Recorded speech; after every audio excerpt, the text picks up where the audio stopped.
Kita kembali membahas mengenai monoteisme atau menjawab masalah Trinitas ya.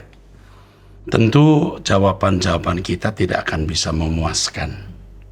Tapi kita hanya memberikan semacam summary, kesimpulan atau abstraksi.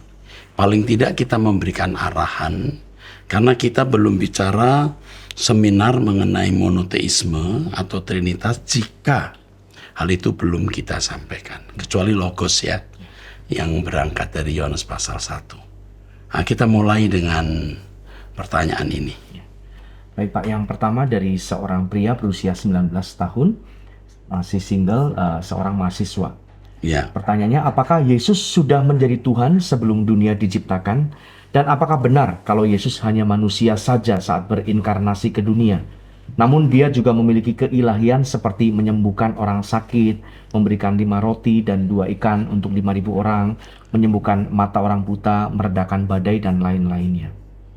Ya, kalau bapaknya bos, anaknya juga bos ya. Yesus itu anak Allah, bos. Anaknya juga bos. Tapi pada waktu dia mengerjakan proyek keselamatan dari Bapa, dia tidak menjadi bos, dia tidak menjadi Tuhan maksudnya. Dia menjadi hamba. Aku datang bukan untuk dilayani, tetapi melayani.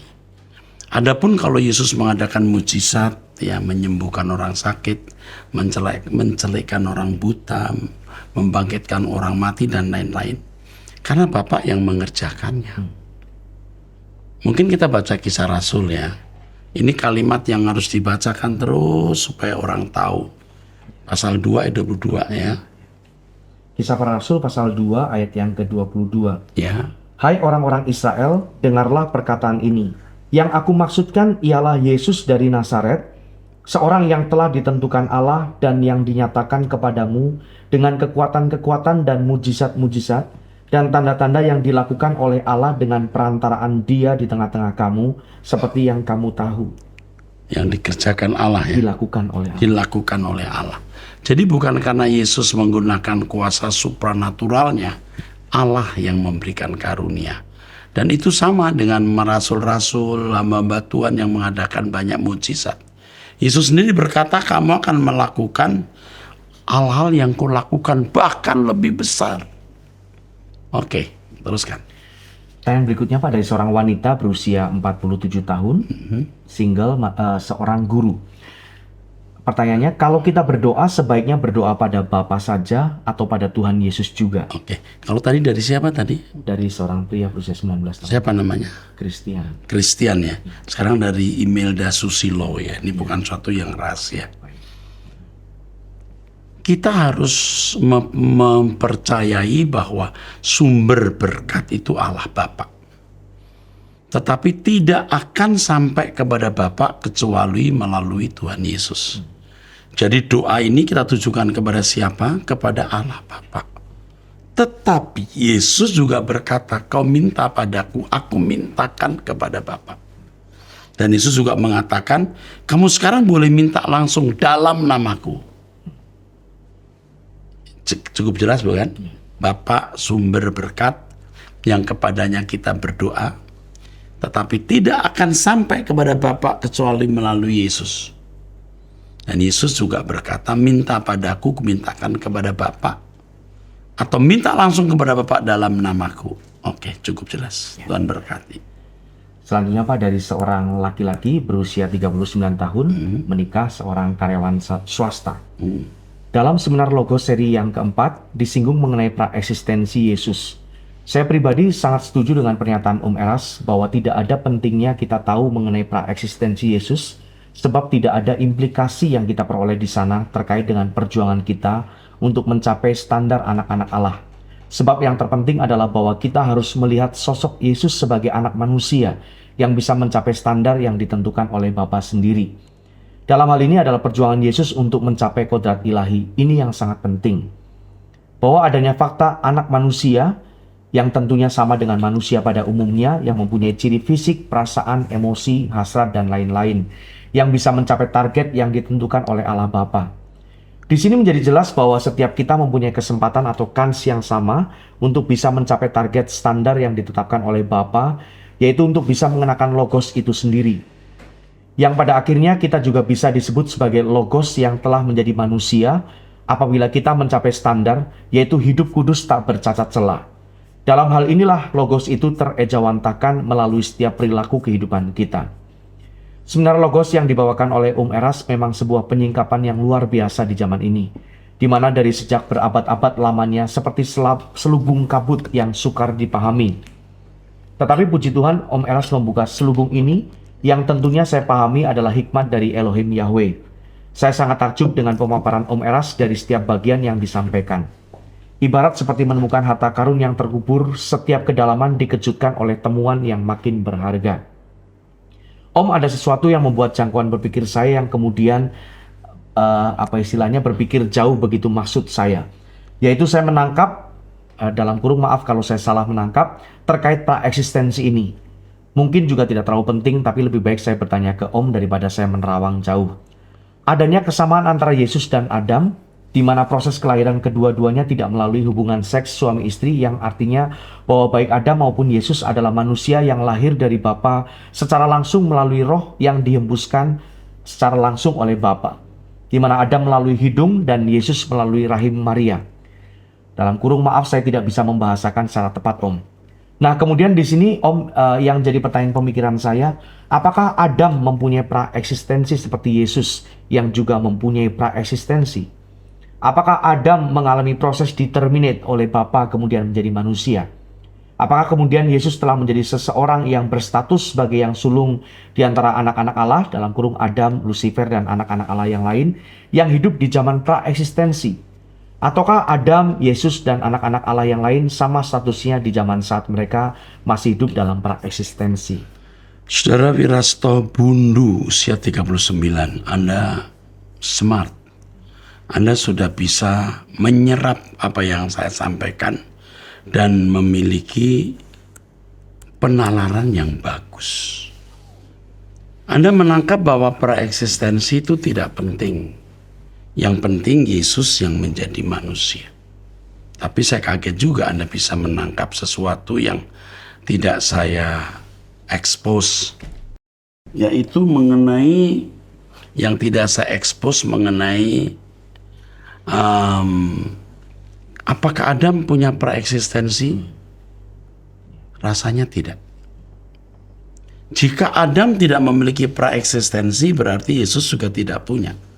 Nah, ini rawannya.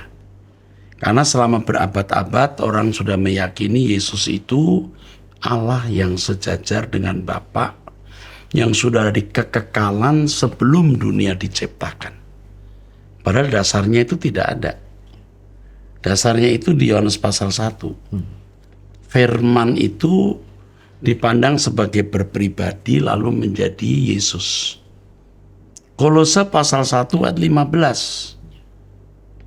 Bahwa Yesus yang menciptakan segala sesuatu, padahal di Kolose 1:15 yang diciptakan bukan alam semesta. Ketisis itu penciptaan dunia baru. Makanya ada singgasana, ada tahta. Itu bukan penciptaan awal, itu pembaharuan oleh korban penyelamatan Yesus yang merubah konstelasi pemerintahan di surga di mana iblis dikalahkan. Nah, berhubung sudah berabad-abad memiliki keyakinan itu, jika tidak memandang Yesus setara dengan Allah, itu penghinaan bagi Yesus. Dan sebenarnya ini absurd. Yesus dihormati bukan karena dia pernah punya status itu. Yesus dihormati kalau kita mengakui dia Tuhan dan Allah yang sekarang berkuasa. Bukan dulu, sekarang. Yang kedua, Yesus dihormati kalau kita mengenakan hidup pribadi karakter Yesus dalam hidup kita hari ini. Jadi kalau kita bicara apakah Adam punya praeksistensi? Tidak. Apakah Yesus punya praeksistensi? Mungkin, iya. Mungkin. Tapi tidak penting. Apakah dia pernah jadi Malak Yahweh, Melkisedek, salah satu dari Beni Elohim, itu anak Elohim, atau yang lain, bisa. Tapi tidak penting. Yang penting dia menjadi manusia 100% menjadi manusia. Jadi jangan saudara berpikir dengan tidak mengakui Yesus waktu menjadi manusia, benar-benar mengenakan tubuh manusia seperti kita merendahkan dia. Loh, Alkitab mengatakan apa di dalam 2 Yohanes 1 ayat 7? Coba, loh kok mata kita bisa dibutakan oleh ayat-ayat yang begitu jelas? Ya, silakan. 2 Yohanes pasal 1 ayat 7. Sebab banyak penyesat telah muncul dan pergi ke seluruh dunia, Ya. yang tidak mengaku bahwa Yesus Kristus telah datang sebagai manusia. Manusia, loh, ya kan? Jadi dia bukan menjadi Allah, manusia. Allah itu apa? Nah, jadi masalah lagi, bukan? Tadi sudah saya jawab, ya bapaknya Allah, anaknya juga Allah. Allah itu Elohim bahasa aslinya.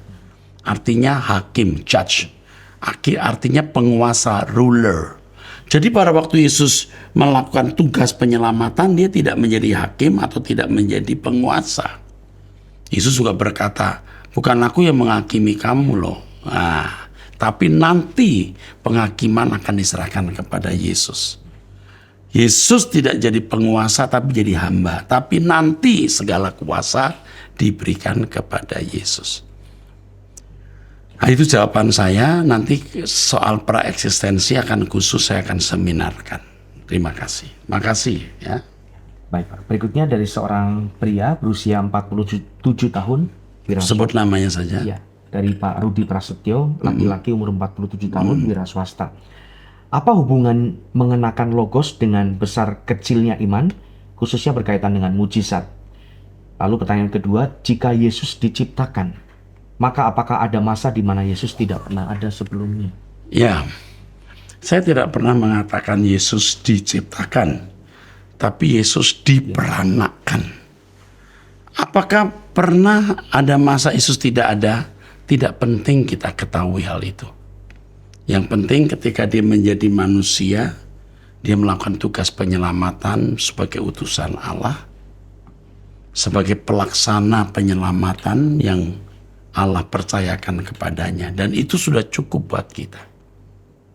Dan bagi kita sekarang, kita mengakui dia Raja dan segala Raja, dia Tuhan, dia Allah yang menerima segala kuasa di surga dan di bumi. Sekarang ya, jangan tidak mengaku dia Tuhan. Dan kalau kita menghormati Tuhan, kenakan hidupnya. Hiduplah seperti dia hidup. Dengan cara itu kita menghormati Tuhan. Ya, cukup jelas nggak? Oke. Saya lanjutkan, Pak, dari seorang pria bernama Pak Arnas Adi. Shalom Pak Eras, saya ingin menyampaikan sebuah usul jika Bapak berkenan. Mungkin perlu diadakan seminar mengenai praeksistensi Yesus sebelum datang. Terus terang setelah mendengar jawaban singkat Pak Eras di seminar Logos kemarin mengenai topik ini, muncul banyak pertanyaan di benak saya mengenai pemahaman Pak Eras di topik ini. Pertanyaan ini antara lain sebagai berikut. Yang pertama, siapa sebenarnya sosok putra tunggal Allah Bapa dalam kurung Tuhan Yesus ini? Kapan beliau diperanakan? Berdasarkan Mazmur 2 ayat 7, Kisah Rasul 13 ayat 33, Ibrani 1 ayat 5, dan Ibrani 5 ayat 5. Apakah di luar waktu, dalam kurung sebelum manusia diciptakan, atau di dalam perjalanan waktu? Alkitab berkata, kuperanakan kau pada hari ini. Berarti dalam perjalanan waktu. Oke, terus. Yang berikutnya, sejak kapan sosok putra tunggal ini menjadi Elohim? Apakah ada masa sosok putra tunggal ini belum menjadi Elohim? Kita harus tahu Elohim itu apa. Elohim itu artinya hakim atau penguasa. Memang ada unsur deity atau kealahan. Unsur kealahan itu apa? Supranaturalnya atau apanya? Kalau saya boleh jawab sekarang walaupun cepat, unsur keilahian itu terletak pada moralitas kesucian Allah. Jadi sejak kapan putra tunggal menjadi Elohim? Kalau bapaknya Elohim, anaknya Elohim. Ya. Tapi jangan saudara berkata bapak dan anak sama sederajat. Jika Elohim itu hakim atau penguasa, Yesus pada waktu mengerjakan tugas penyelamatan tidak menjadi hakim atau tidak menjadi penguasa. Tidak menjadi tuan tapi jadi hamba. Sampai dia taat mati di kayu salib, baru penghakiman diserahkan pada Yesus. Segala kuasa diserahkan kepadanya. Ya. Baru. Nah, pengertian Elohim inilah yang penting. Nah, ini nanti akan saya jelaskan secara detail. Tapi yang ini cukup jelas nggak? Cukup jelas. Mestinya cukup jelas. Terus. Pertanyaan berikutnya mirip dengan pertanyaan sebelumnya, Pak. Ya. Sejak kapan sosok putra tunggal ini menjadi Tuhan? Tuhan itu kan Adonai, Tuhan.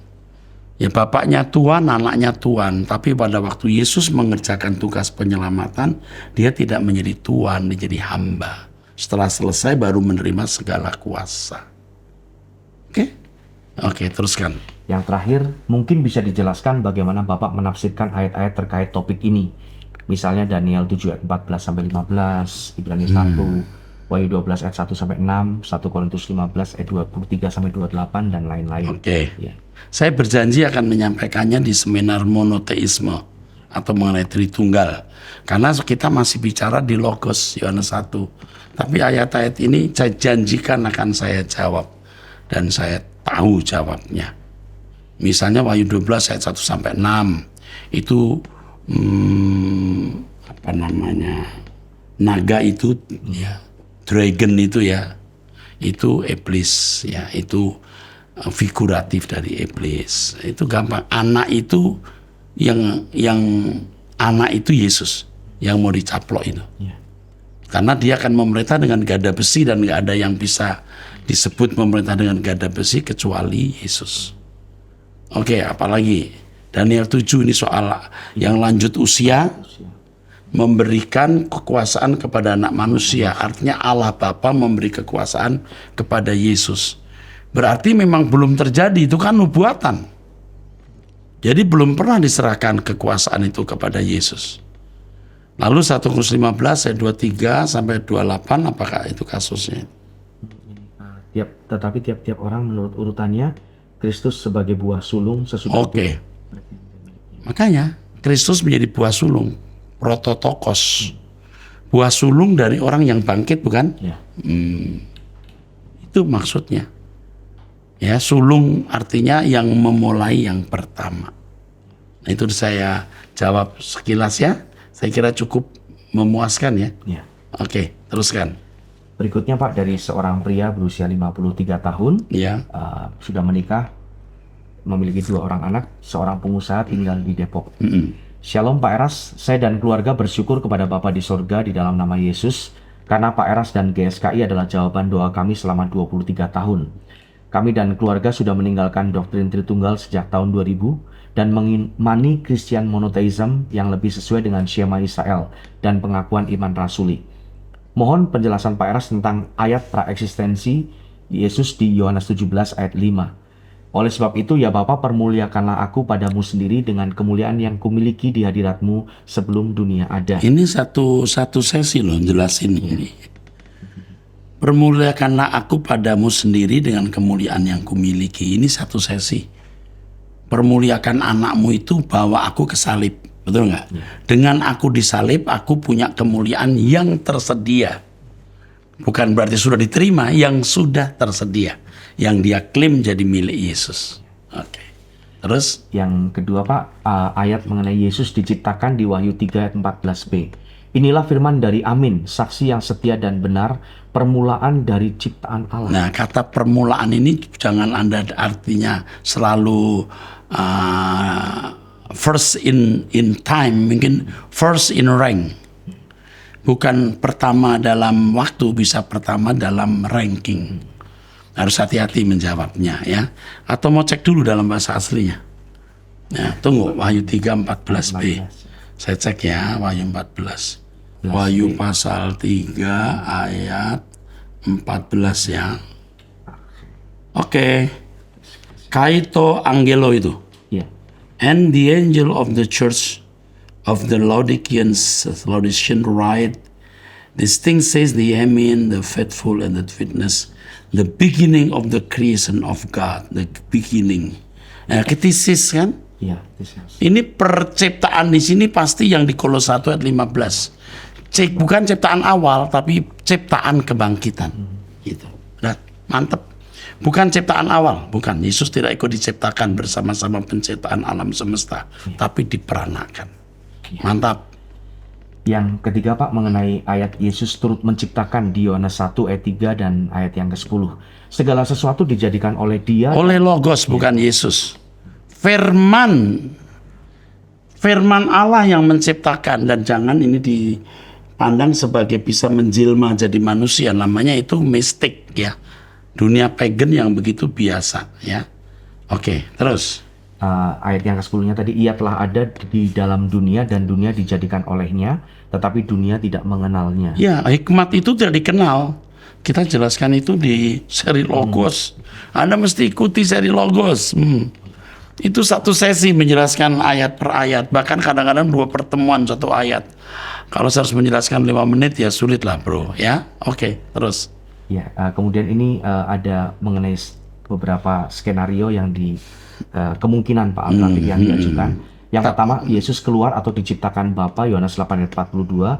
Proses penciptaan atau keluarnya Yesus melalui logosnya Bapa yang memiliki sifat ilahi atau Elohim, Yohanes pasal 1 ayat 1, Filipi 2 ayat 6. Nah, jadi ini pemahaman. Saya tahu Anda baik banget, orangnya baik, orangnya mau belajar, tapi sudah kisruh dengan banyak pemahaman ya. Jadi campur aduknya. Iya. Yesus keluar dari Bapa artinya dia mau menyatakan bahwa dia ini dari sumber dari Allah Bapa, bukan dari kuasa kegelapan. Itu intinya.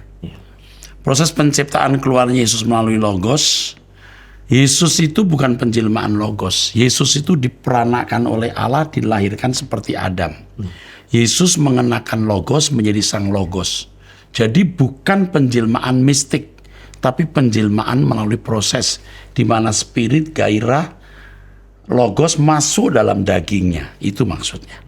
Sehingga dia memiliki sifat ilahi. Sifat ilahi itu bukan supranaturalnya, tapi moralitas kesuciannya. Amin. Oke, terus. Ya, ini skenario kedua dan ketiga. Yesus bersama-sama dengan Allah menciptakan dunia.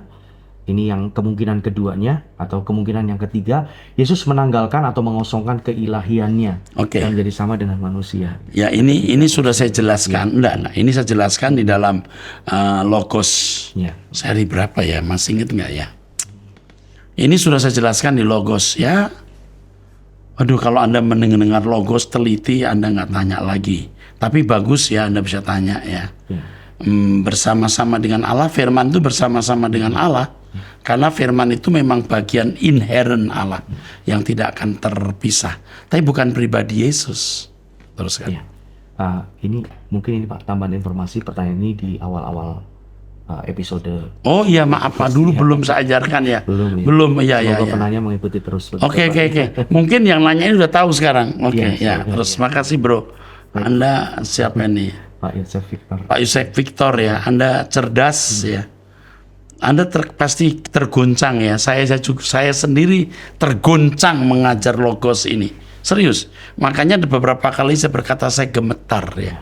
Karena meninggalkan konsep Trinitarian yang tidak jelas itu ya. Oke. Terus. Baik Pak, berikutnya dari seorang pria. Bukan, ini mukjizat Logos. Oh iya, ini sambungan tadi Pak ya. Yesus menanggalkan mengosongkan keilahiannya dan menjadi sama dengan manusia, dan Roh Kudus secara mujizat menanamkan zigot Yesus yang siap berkembang di rahim Maria. Ya, ini benar, dikembangkan di dalam rahim Maria zigot itu. Prosesnya seperti bayi tabung begitu Pak. Betul. Tetapi mengosongkan diri itu artinya bukan dari Allah jadi manusia, tapi dari manusia yang sudah punya morfe Allah. Ya, morfe tidak punya kesalahan, dia tidak mau menyamai Allah, tetap merendahkan diri, taat seperti manusia lain, bahkan memikul dosa kita. Nah, itu mengosongkan diri di situ. Terus terima kasih. Ya, terima kasih untuk penjelasan Pak Eras di Suara Kebenaran berikutnya. Kiranya Roh Kudus senantiasa memberi pewahyuan yang baru untuk kita semua. Dan kiranya berkat perlindungan hikmat dari Bapa senantiasa menyertai Pak Eras dan keluarga dan seluruh jemaat GSKI. Yesus, amin. Terima kasih Pak Yosef Victor. Anda bagian dari kami. Ya, karena Anda menerima kebenaran ini. Oke, teruskan. Berikutnya Pak, dari seorang pria bernama Yosua Bagus. Dear Pak Eras, Bapak menyebutkan salah satu ayat dalam tema hubungan Bapa dan anak. Yohanes 6 ayat 38. Sebab aku telah turun dari surga. Maksud pernyataan Tuhan Yesus ini apa? Apakah tidak menunjukkan bahwa dia bukan sekedar manusia biasa?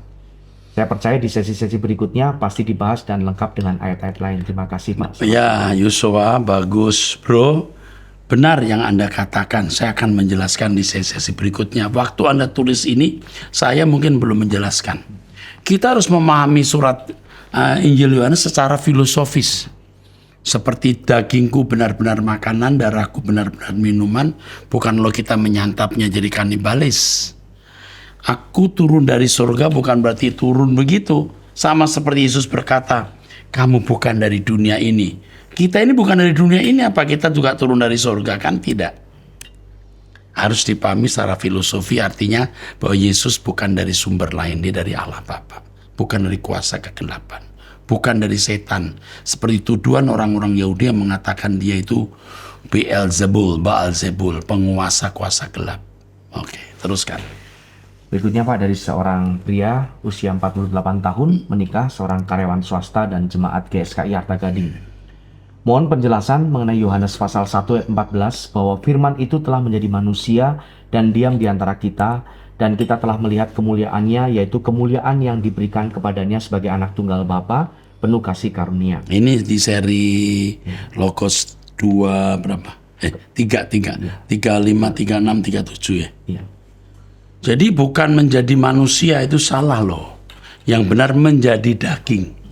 Firman menjadi daging. Kalau menjadi manusia menunjuk sudah satu fix sosok individu yang utuh. Udah jadi.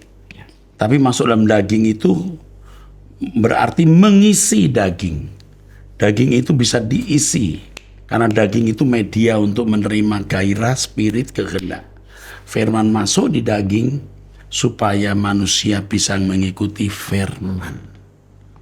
Ya gitu ya Pak. Oke. Bukan menjadi manusia, masuk dalam daging. Ekinetosarkos itu ya. Oke, terus. Berikutnya, Pak, dari seorang wanita berusia 48 tahun sudah menikah seorang konsultan.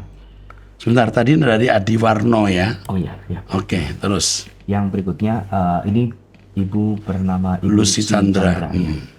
Tuhan Yesus seperti Adam, ciptaan Allah Bapa. Ini pernyataannya. Ya. Tuhan Yesus adalah manusia yang berhasil jadi sempurna seperti Allah Bapa, sehingga dia adalah Tuhan dan Allah. Bagaimana dengan Tritunggal? Roh Kudus itu apa? Jadi begini, tubuh manusia dari tanah, Ya.